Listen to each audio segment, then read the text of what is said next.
So, we're going to take a look at some wonderful tools that you can use to support self confidence, belonging, and motivation in your classroom.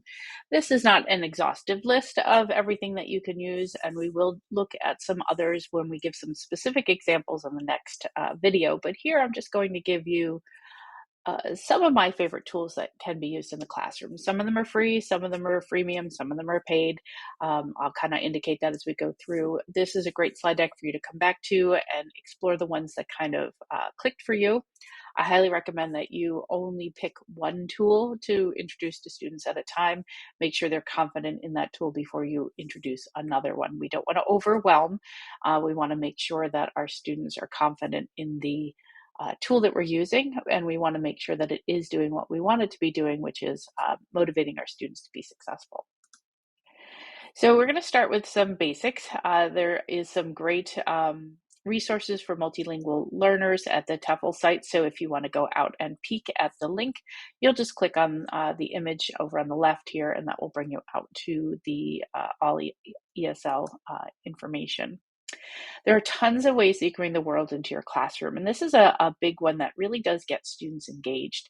As soon as they realize this is something that they're learning something about another part of the world, or they're having the ability to connect with others, that's when they're going to really feel engaged in your classroom. This again is a bunch of different links for different resources, but if you have something that you use or something that your district has, please look at those first.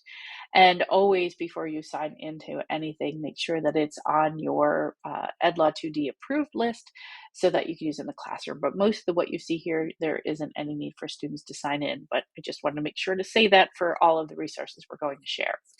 So let's kind of dive into these. The first one is through Discovery Education. This link will take you out to some virtual field trips.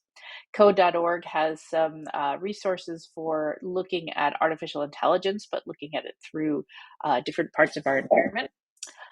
Google Arts and Culture has a bunch of experiments. So if you want to bring machine learning or artificial intelligence, augmented reality, virtual reality into your classroom, you could have your students explore these experiments. Because they're experiments, they could break at any time.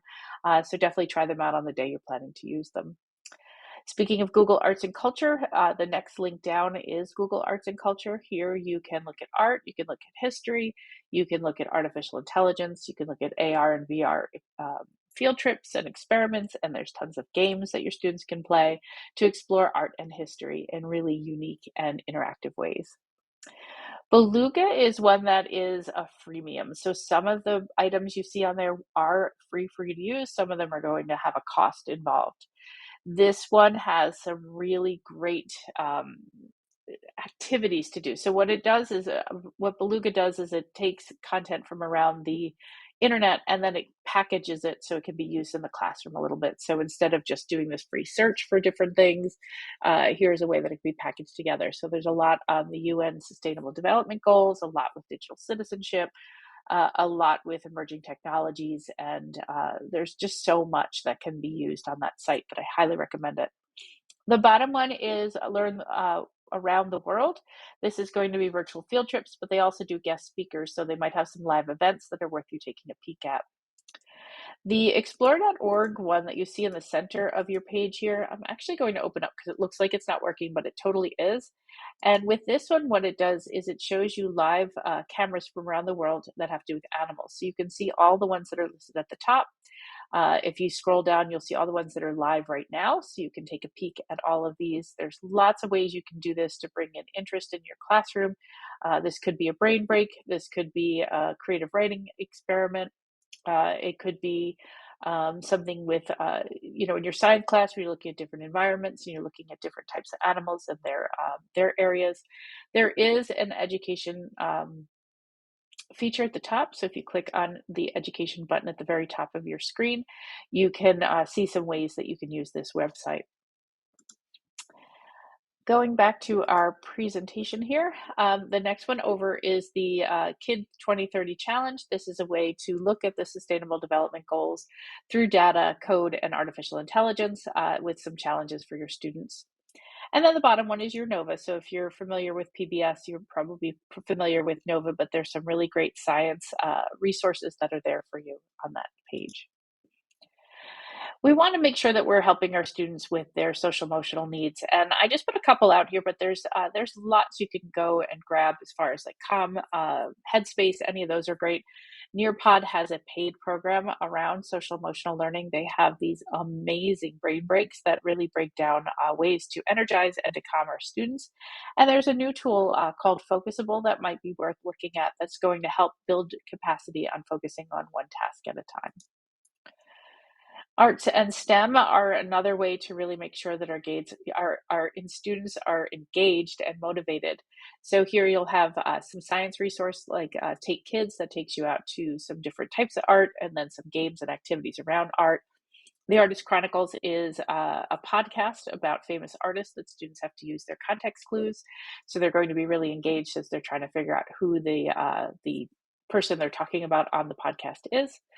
You can get your own STEAM resource pack from the Institute of Arts and Integration and STEAM. So lots of great templates for you there.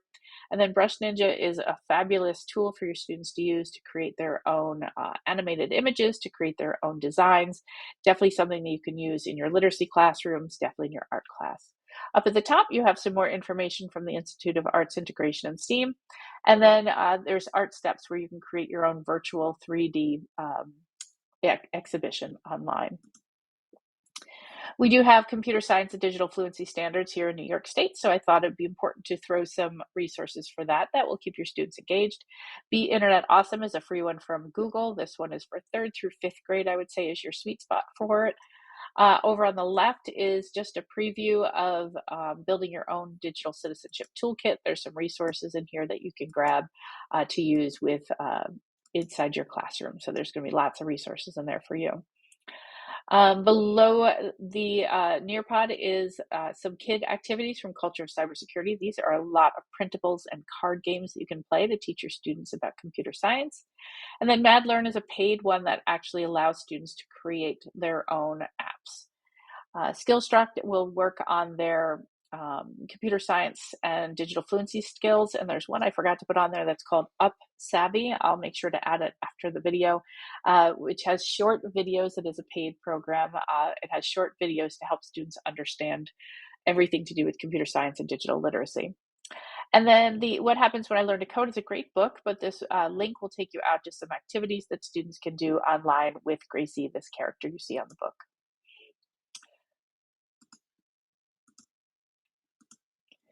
So there's lots of ways you can have fun in your classroom, which can increase motivation, but be careful because sometimes competition can do the opposite. So really get to know your students to see what will work.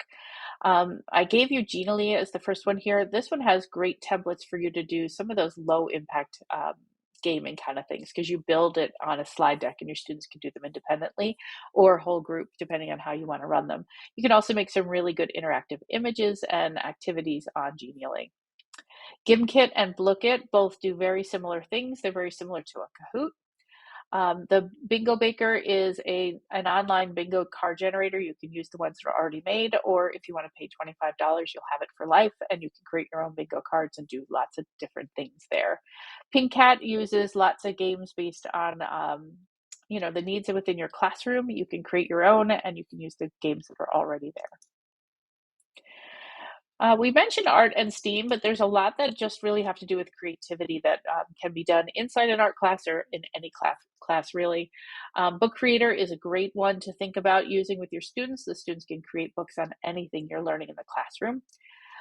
Just to showcase how it can be used in math, I gave you a link to Book Creator math books. You can see some great examples. The Giant Room, I could have put on the art page, but I put it here because it offers these creative prompts every day and live online workshops. So you can subscribe to their newsletter and they'll send you a video of the day that's just about a minute long with some 3 probing questions to kind of get your students thinking. Elementary is a paid program, but you can use the books that have already been made on here for free. So you can create different interactive stories, so do digital storytelling. The students design the pages and then code the interactions or the way the things move or the characters move across the screen. Education.com has a lot of printables for you. So if you want to go low tech, there's some really fun games and worksheets that can really help your students practice their skills and keep them engaged and learning. Buncee has an ideas lab that's going to give you some really great templates that you can use immediately. This is a freemium, so you can use some of the tools for free, but some of them will be at the paid level. But it really allows our students to create in very creative ways. And then Canva is free for K-12 teachers. So this is the link to sign up for Canva. Everything on Canva is totally free. So you can create worksheets, you can create games, you can create presentations and resources. They have collaborative boards, so whiteboards that you can use. They have coming up, they have some docs that are going to be interactive as well. So really a great resource for you to use in the classroom. Just to give you some information as far as math class goes, I'm giving you a bunch of resources that can be used for math inside this Wakelet collection, but they do tie into the computer science and digital fluency standards for you. New York Times has some great resources for what's going on in this picture, and then this one, what's going on in the graph. And then Mathagon, I gave you two links to Mathagon here, one to the Polypad that has some great interactive draggables, and then Mathagon, the playground, that's going to give you activities and resources for math in your classroom. And then finally, we're going to end with a little potpourri. So this is things that I couldn't really fit into any one category, but they can be really helpful for you in your classroom. The first one is a video collection called The Kids Should See This, and you'll see that it gives all different topics and you can watch the little videos. They're really engaging videos. There's 4,000 different educational videos that you could use in your classroom. OK Go is a YouTube band, but they also explore various STEAM concepts. So again, I could have put it in more than one page in the slide deck. So I put it here, and you can watch their videos, and then they have some lessons and activities that have been designed with Google to bring into your classroom. And if you have access to Osmo, there's lots of great resources you can use there that support math, reading, creativity, art, critical thinking, and they now have a new reading program, so it definitely supports literacy as well. So that's just a quick overview of some different resources for you. I would highly suggest you take some time and go through the slide deck, pick one to explore, and if it's not one for you, then pick a different one, but find something that you can try out in your classroom over the next week or so.